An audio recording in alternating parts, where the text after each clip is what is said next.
नमस्कार दोस्तों, आप सभी का क्राइम गाथा चैनल पर स्वागत है। हम आज भी आपके लिए दो सनसनीखेज कहानियां लेकर आए हैं। कहानी शुरू करें उससे पहले बस आप जल्दी से सब्सक्राइब कर लो। चलिए आज की पहली कहानी शुरू करते हैं।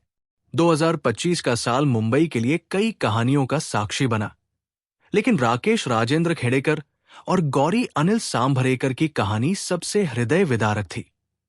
राकेश 36 साल का एक साधारण मगर मेहनती इंसान मुंबई के जोगेश्वरी इलाके में रहता था। उसका चेहरा भले ही सख्त लगता था, लेकिन उसकी आंखों में एक गहरी चाहत और जुनून छिपा था। दूसरी तरफ गौरी 32 साल की एक तेज तर्रार और जिद्दी स्वभाव वाली युवती थी, जो पालघर की रहने वाली थी। उनके बीच रिश्ता सिर्फ प्रेम का नहीं, बल्कि खून का भी था। राकेश के पिता गौरी के मामा थे। इस नाते से गौरी बचपन से ही राकेश के घर में आती जाती थी। मुंबई में पढ़ाई के लिए उसने राकेश के घर को ही अपना ठिकाना बनाया। रहते रहते दोनों के बीच नजदीकियां बढ़ने लगी। राकेश की सादगी और मेहनत गौरी को आकर्षित करती थी, जबकि गौरी की बेबाकी और आत्मविश्वास राकेश के दिल को छूता था। उनकी नजदीकियां धीरे धीरे गहरे प्रेम में बदल गई।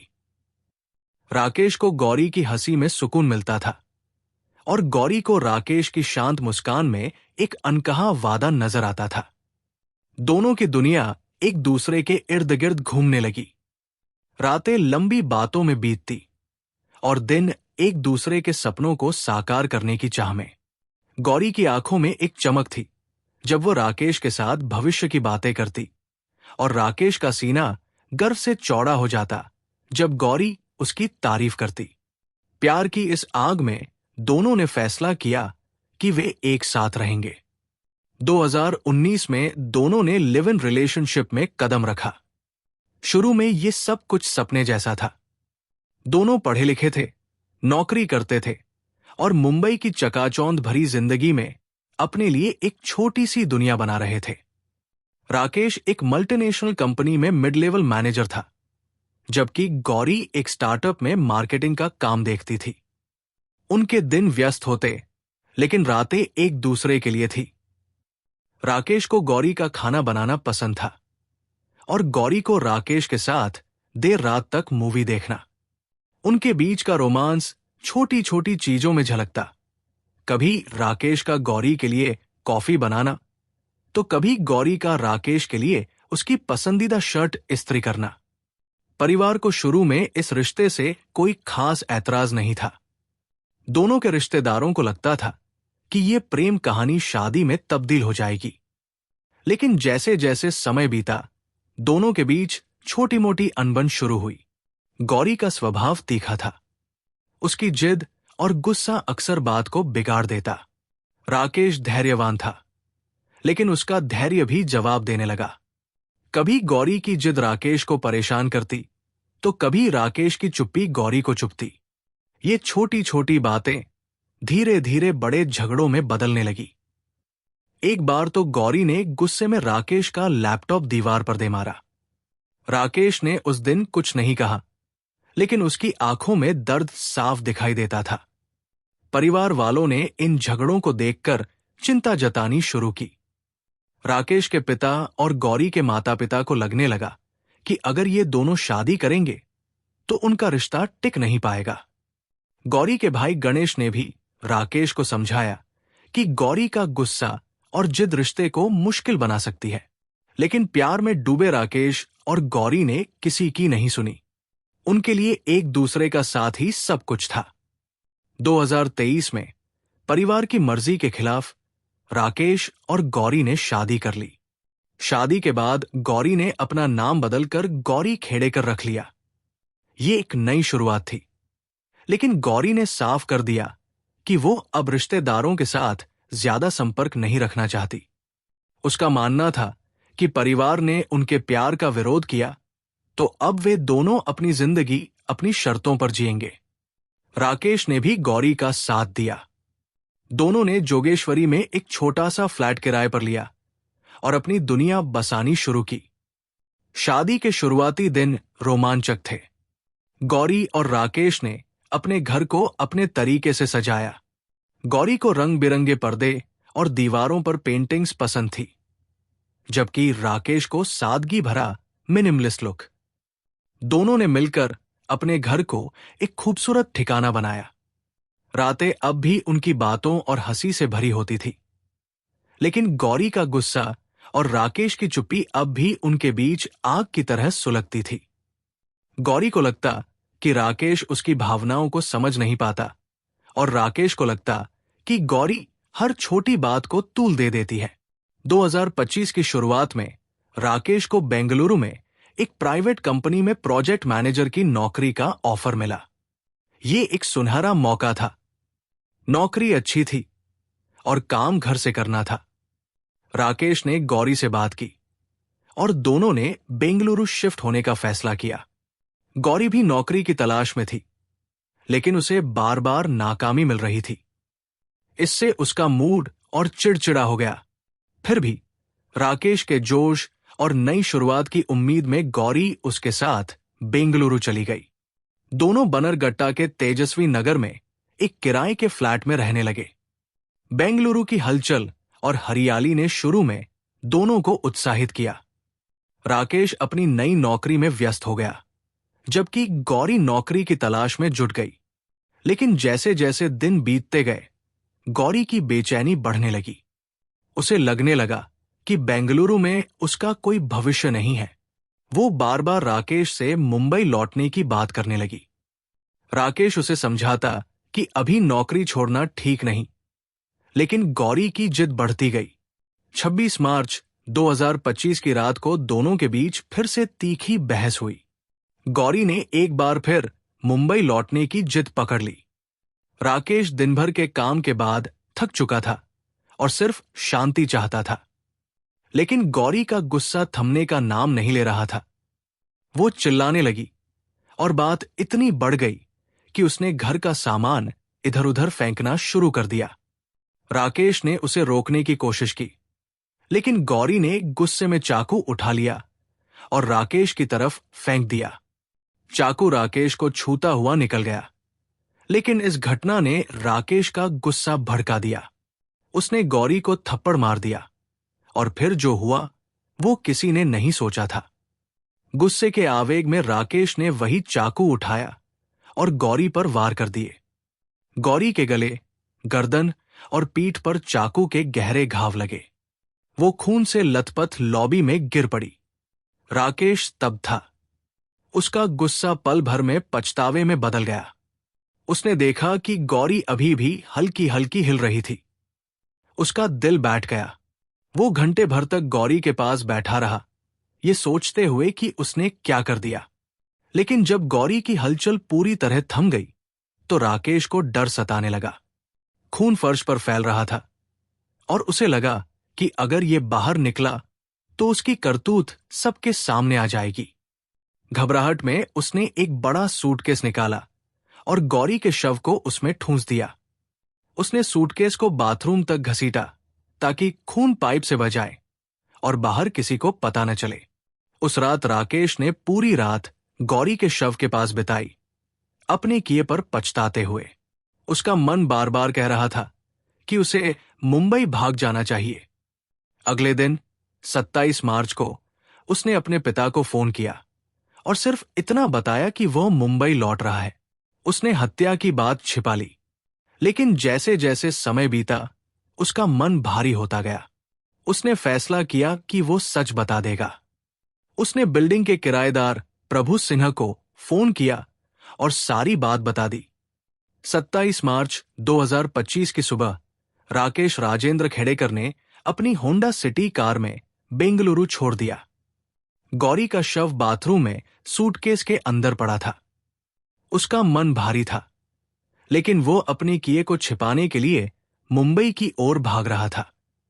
उसने फोन बंद कर लिया ताकि कोई उससे संपर्क न कर सके।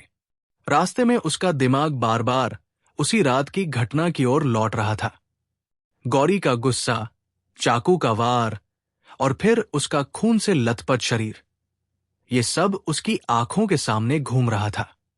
उसने सोचा था कि शव को साथ ले जाएगा, लेकिन सूटकेस का हैंडल टूटने से वो उसे घर में ही छोड़ आया। दोपहर करीब 4 बजे पुणे के रास्ते में उसने फोन चालू किया और गौरी के भाई गणेश सांभरेकर को कॉल की। उसने साफ साफ बता दिया, मैंने गौरी को मार दिया। ये सुनकर गणेश स्तब्ध रह गया। उसने तुरंत महाराष्ट्र पुलिस को सूचना दी, जिसने बेंगलुरु पुलिस इंस्पेक्टर बीजी कुमार स्वामी को अलर्ट किया। उधर राकेश ने अपने पिता को भी फोन किया और हत्या की बात कबूल की। पिता ने उसे समझाया कि वो मुंबई पहुंचे और पुलिस के सामने सरेंडर कर दे, लेकिन राकेश का मन अब टूट चुका था। उसने अपने परिचित को भी फोन कर पूरी घटना बता दी। उसकी आवाज में डर और पछतावा साफ झलक रहा था। बेंगलुरु में प्रभु सिंह ने मकान मालिक को राकेश के फोन के बारे में बताया। मकान मालिक ने देखा कि राकेश का फ्लैट बाहर से बंद था। उन्होंने तुरंत पुलिस को सूचना दी। हुलिमावु पुलिस जल्दी ही मौके पर पहुंची। दरवाजा अंदर से बंद था, इसलिए पुलिस को उसे तोड़ना पड़ा। घर की तलाशी के दौरान बाथरूम में एक बड़ा सूटकेस मिला। उसे खोलने पर गौरी की लाश सामने आई। फॉरेंसिक टीम ने जांच शुरू की। शुरुआती सबूतों से पता चला कि गौरी को जिंदा ही सूटकेस में बंद किया गया था। उसके नाक और मुंह से निकला बलगम इस बात का सबूत था कि उसकी मौत दम घुटने से हुई। डॉक्टरों ने पुष्टि की कि अगर गौरी पहले मर चुकी होती तो बलगम नहीं निकलता। शव को पोस्टमार्टम के लिए भेज दिया गया ताकि मौत की असली वजह स्पष्ट हो सके। पुलिस ने सीसीटीवी फुटेज खंगाले। फुटेज से पता चला कि राकेश आधी रात को घर से निकल गया था। उसकी लोकेशन ट्रैक करने पर पता चला कि वो शिरवल के पास है, जो पुणे से करीब 50 किलोमीटर दूर है। पुलिस ने उसे फोन किया। राकेश ने बताया कि उसने पूरी रात गौरी की लाश से बातें की थी और अब वो बेहद परेशान है। उसने फोन काट दिया और मुंबई की ओर बढ़ता रहा। रास्ते में राकेश का मानसिक तनाव बढ़ता गया। गौरी का गुस्सैल स्वभाव और उनकी शादी के 2 साल में हुए झगड़े उसके दिमाग में घूम रहे थे। गौरी का गुस्सा अक्सर बेकाबू हो जाता था। एक बार उसने अपने भाई पर भी हमला कर दिया था, जिसके बाद दोनों परिवारों ने उनकी शादी का विरोध किया था। फिर भी राकेश ने गौरी से शादी की, लेकिन रिश्ता ज्यादा दिन नहीं टिका। अब उसने गौरी को मारकर अपनी जिंदगी भी बर्बाद कर ली थी। कर्नाटक की सीमा पार करने के बाद जब वो कागल पहुंचा तो उसने एक मेडिकल स्टोर से हार्पिक, फिनाइल और कीटनाशक दवा खरीदी। वो कोल्हापुर से करार की ओर बढ़ा। शिरवल के पास निधि कंपनी के हाईवे रोड पर उसका तनाव सहन शक्ति की सीमा पार कर गया। उसने सारी दवाएं पी ली। जहर का असर होने लगा, लेकिन वो कुछ देर तक कार चलाता रहा। जल्द ही उसे चक्कर आने लगे। वो कार से उतरा और सड़क किनारे बैठ गया। उसी वक्त एक मोटरसाइकिल सवार वहां से गुजरा। उसने राकेश को सड़क किनारे देखा और रुक गया। राकेश ने उसे बताया कि उसने जहर खा लिया है। उस शख्स ने तुरंत राकेश को उसकी कार में बैठाया और शिरवल के जोग अस्पताल ले गया। वहां इलाज शुरू हुआ। उसी दौरान शिरवल पुलिस स्टेशन के हवलदार कुंभार वहां पहुंचे। राकेश ने टूटी फूटी आवाज में सब कुछ कबूल कर लिया। उसने बताया कि उसने बेंगलुरु में गौरी की हत्या की और शव को सूटकेस में छोड़कर भाग गया। उसने ये भी कहा कि मानसिक दबाव के कारण उसने जहर खा लिया। हवलदार कुंभार ने ये जानकारी तुरंत पुलिस इंस्पेक्टर यशवंत नलावड़े को दी, जिन्होंने पुलिस अधीक्षक समीर शेख को सूचित किया। बेंगलुरु पुलिस से संपर्क किया गया।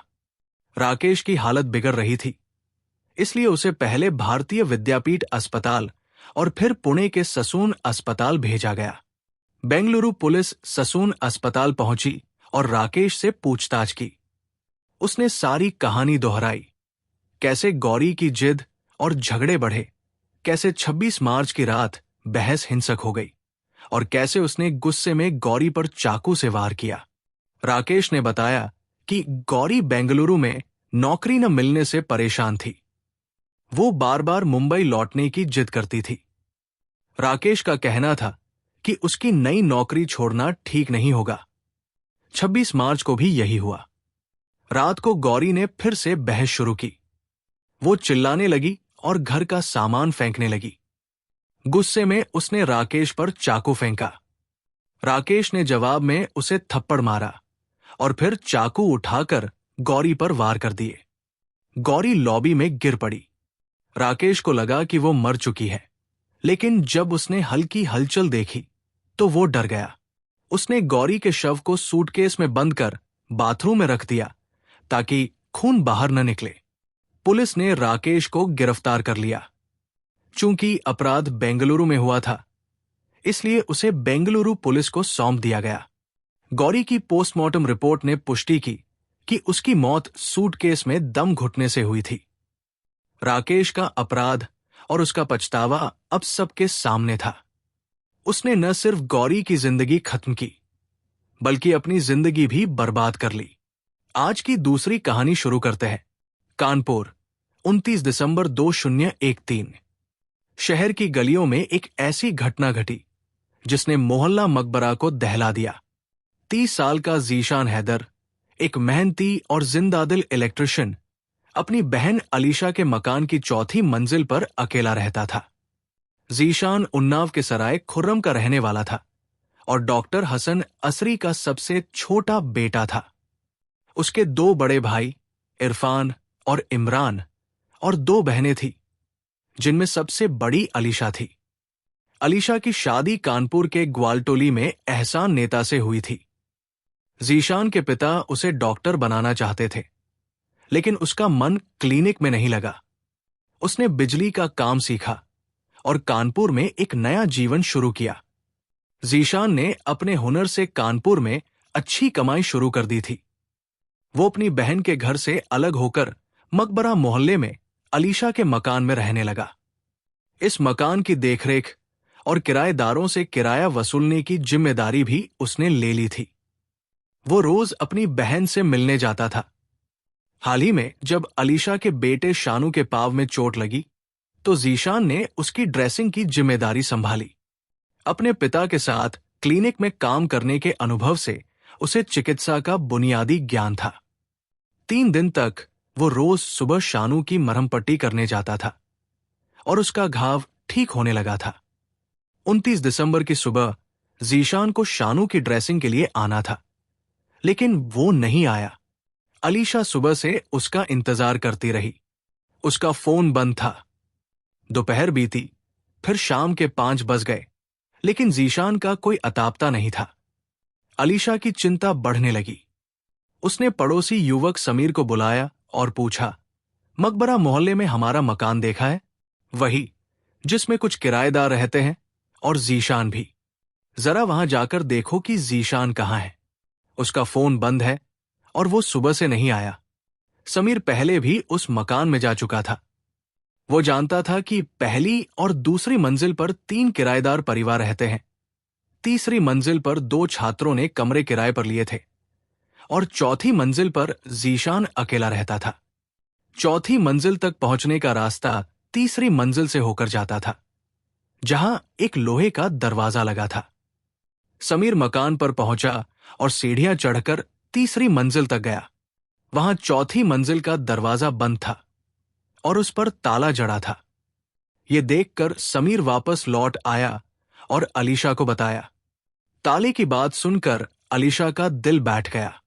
उसने मोहल्ले के 2 अन्य युवकों को बुलाया और कहा, समीर के साथ जाऊं और तीसरी मंजिल का ताला तोड़कर देखो कि क्या माजरा है। तीनों युवक मकान पर पहुंचे। उन्होंने ताला तोड़ा और चौथी मंजिल पर जीशान के कमरे में दाखिल हुए। वहां का नजारा देखकर उनके होश उड़ गए।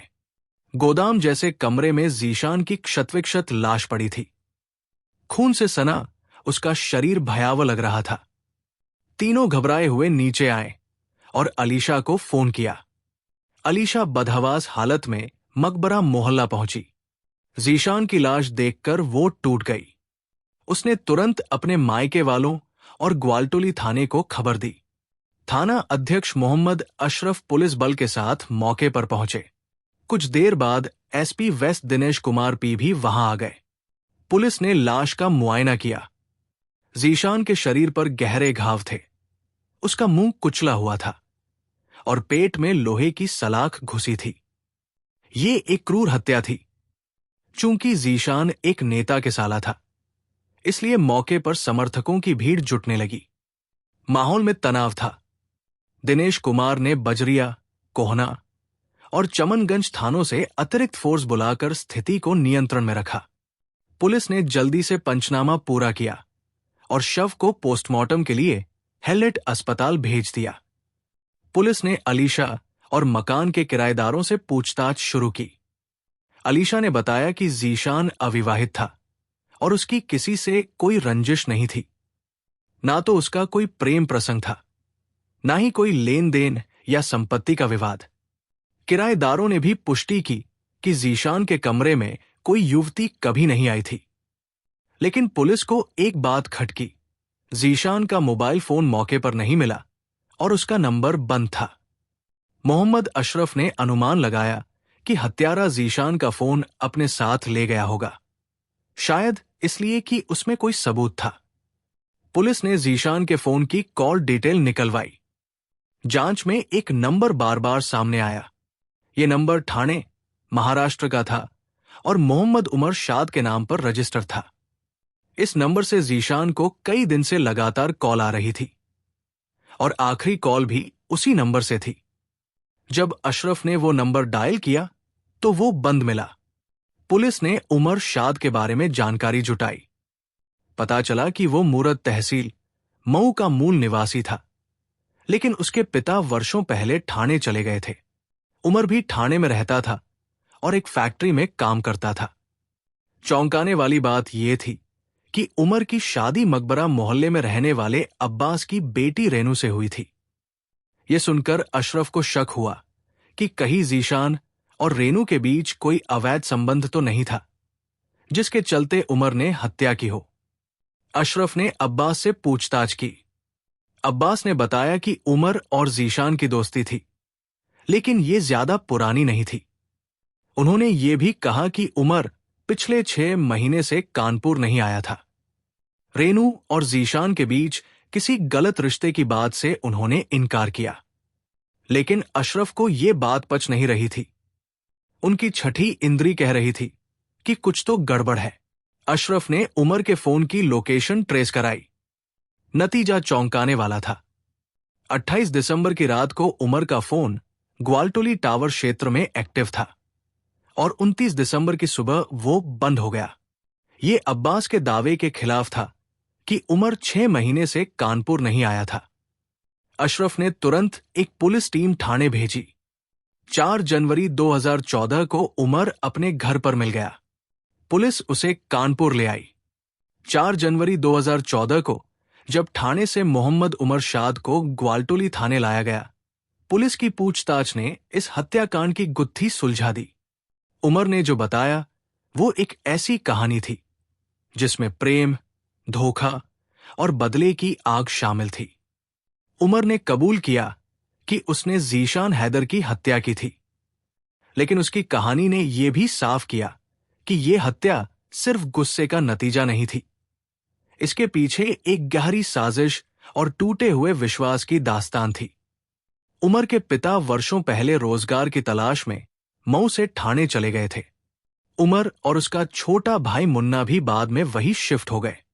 उमर एक फैक्ट्री में साइकिल और अन्य सामान बनाने का काम करता था। 7 साल पहले उसकी शादी मकबरा मोहल्ले में रहने वाले अब्बास की बेटी रेनू से हुई थी। शादी के बाद रेनू ठाणे में उमर के साथ रहने लगी। उनके 2 बच्चे हुए। उमर अपनी पत्नी से बहुत प्यार करता था और उसका मानना था कि रेनू भी उससे उतना ही प्यार करती है। लेकिन 2013 की शुरुआत में सब कुछ बदल गया। 2013 की गर्मियों में रेनू की तबीयत खराब हो गई। उसे आराम और अच्छी देखभाल की जरूरत थी। ठाणे में यह संभव नहीं था, इसलिए उमर ने रेनू और बच्चों को अपने छोटे भाई मुन्ना के साथ कानपुर भेज दिया। उसने रेनू से कहा कि वो वहां इलाज कराएं और ठीक होने पर उसे फोन करे ताकि वो उसे वापस ले आए। रेनू अपने मायके मकबरा मोहल्ले चली गई, लेकिन यहीं से कहानी ने नया मोड़ लिया।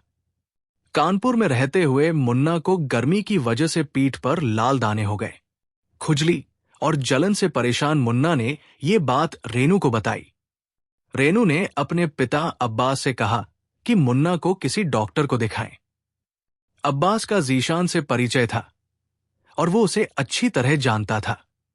जीशान ने भले ही डॉक्टरी को पेशा न बनाया हो, लेकिन उसे रोग और दवाओं का अच्छा ज्ञान था।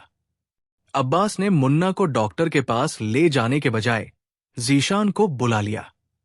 जीशान ने मुन्ना की पीठ देखी और बताया कि ये गर्मी और एलर्जी की वजह से है।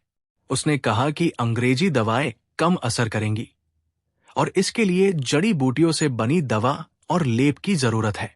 अब्बास ने जीशान को दवा बनाने के लिए पैसे दिए। जीशान ने रेनू से कहा कि वो हर शाम उसके कमरे पर आकर ताजा दवा ले जाए। रेनू ने हामी भर दी क्योंकि जीशान का मकान पास ही था। जीशान की दवा से मुन्ना को पहले ही दिन राहत मिलने लगी और एक हफ्ते में वो पूरी तरह ठीक हो गया।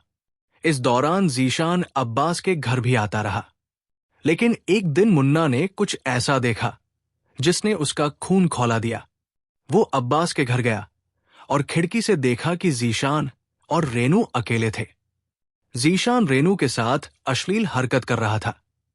मुन्ना ने भाभी की इज्जत की खातिर चुप रहना बेहतर समझा, लेकिन उसने ये बात अपने सीने में दबा ली।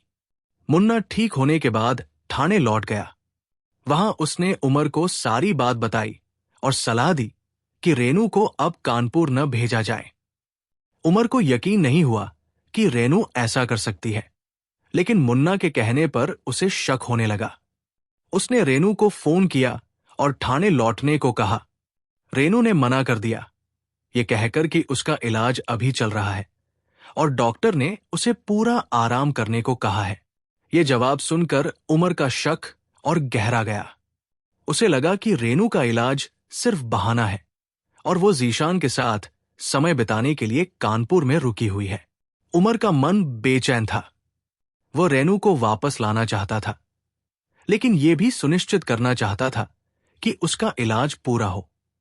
उसने फैक्ट्री से 2 महीने की छुट्टी ली और कानपुर चला आया। ससुराल में सबने उसका स्वागत किया, ये सोचकर कि वो पत्नी और बच्चों से मिलने आया है। लेकिन उमर का मकसद कुछ और था। वो रेनू और जीशान के रिश्ते का सच जानना चाहता था। उमर ने रेनू पर गुप्त नजर रखी। उसने देखा कि रेनू चुपके से जीशान के कमरे पर जाती थी। उसने मोहल्ले की चायपान की दुकानों पर समय बिताना शुरू किया, जहां उसे और चौंकाने वाली बातें पता चली। मोहल्ले के लोग रेनू और जीशान के अवैध रिश्ते की चर्चा करते थे। कुछ ने तो दावा किया कि जीशान ने रेनू के साथ अश्लील वीडियो बनाए थे, जिन्हें मोहल्ले के कई युवकों ने देखा था। यह सुनकर उमर का गुस्सा 7वें आसमान पर पहुंच गया, लेकिन उसने रेनू से कुछ नहीं कहा। वो चाहता था कि रेनू शर्मिंदगी से बचे और जीशान से उसका रिश्ता टूट जाए। उमर ने जीशान से दोस्ती कर ली। उसने मुन्ना के इलाज का हवाला देकर जीशान से नजदीकी बढ़ाई। उसका मकसद जीशान का मोबाइल हासिल करना था, जिसमें कथित तौर पर रेनू की अश्लील वीडियो थी। उसने कई बार जीशान से फोन मांगा, लेकिन उसे वीडियो देखने का मौका नहीं मिला। उमर ने जीशान के साथ कई रातें उसके कमरे में भी बिताई, लेकिन उसका मकसद पूरा नहीं हुआ। 2 महीने बीत गए और उसकी छुट्टियां खत्म हो गई। वो थाने लौट गया। थाने में उमर को चैन नहीं था। उसे बार बार फोन पर धमकियां मिलने लगी कि वो रेनू को तलाक दे दे, वरना जान से मार दिया जाएगा।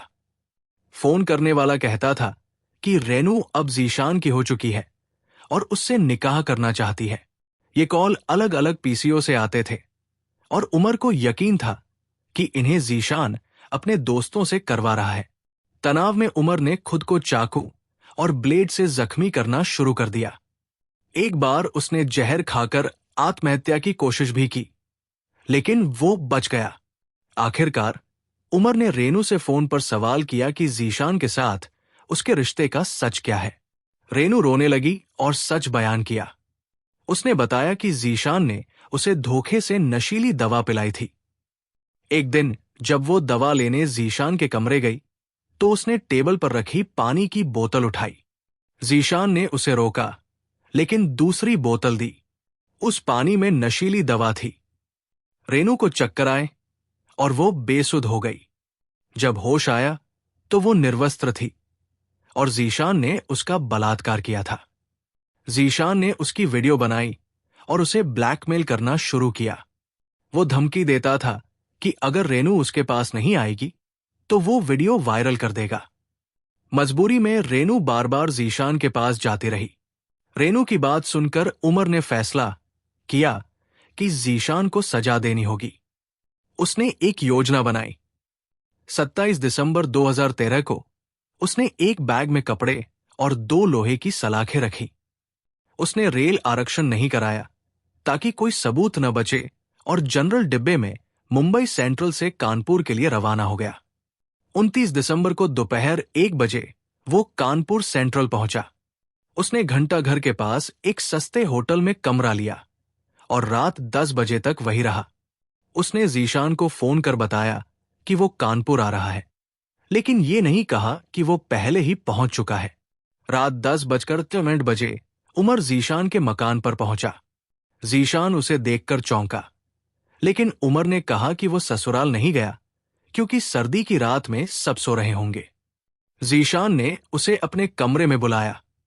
उमर ने अपना बैग टेबल पर रखा और जीशान की रजाई में घुस गया। दोनों कुछ देर बातें करते रहे। जब जीशान गहरी नींद में सो गया तो उमर ने बैग से सलाख निकाली और जीशान के सिर पर ताबड़तोड़ वार किए। जीशान का सिर फट गया और वो चीख भी नहीं सका। उमर ने उसकी आंख फोड़ दी, चेहरा बिगाड़ दिया और पेट में सलाख घुसेड़ दी। जीशान की मौत हो चुकी थी। उमर ने अपने कपड़ों पर लगे खून को साफ किया। उसने जीशान का मोबाइल तलाशा, लेकिन वो लॉक था। उमर उसे खोल नहीं सका, इसलिए फोन बंद करके अपने साथ ले गया। उसने तीसरी मंजिल का दरवाजा ताला लगाकर बंद किया और कानपुर सेंट्रल स्टेशन पहुंच गया। वहां से वो मुंबई जाने वाली ट्रेन में सवार हो गया। रास्ते में एक नदी पर उसने जीशान का फोन और अपना सिम तोड़कर फेंक दिया। उसे यकीन था कि पुलिस उस तक नहीं पहुंचेगी, लेकिन पुलिस की जांच ने उमर को थाने में ढूंढ निकाला। 6 जनवरी 2014 को उसे अदालत में पेश किया गया, जहां से उसे जेल भेज दिया गया। जीशान की पोस्टमार्टम रिपोर्ट ने पुष्टि की कि उसकी मौत सिर पर गहरी चोट और सलाख के वार से हुई थी। उमर ने अपने अपराध को कबूल कर लिया। उसका कहना था कि जीशान ने उसकी पत्नी को ब्लैकमेल किया और उसकी जिंदगी बर्बाद कर दी, लेकिन कानून के सामने उसका गुस्सा और बदला कोई मायने नहीं रखता था। जीशान की हत्या ने न सिर्फ एक परिवार को तोड़ा, बल्कि उमर की जिंदगी भी हमेशा के लिए जेल की सलाखों के पीछे पहुंचा दी। अगर आपको कहानियां पसंद आई हो तो वीडियो को लाइक कर दो और चैनल को सब्सक्राइब कर लो। जय हिंद, जय भारत।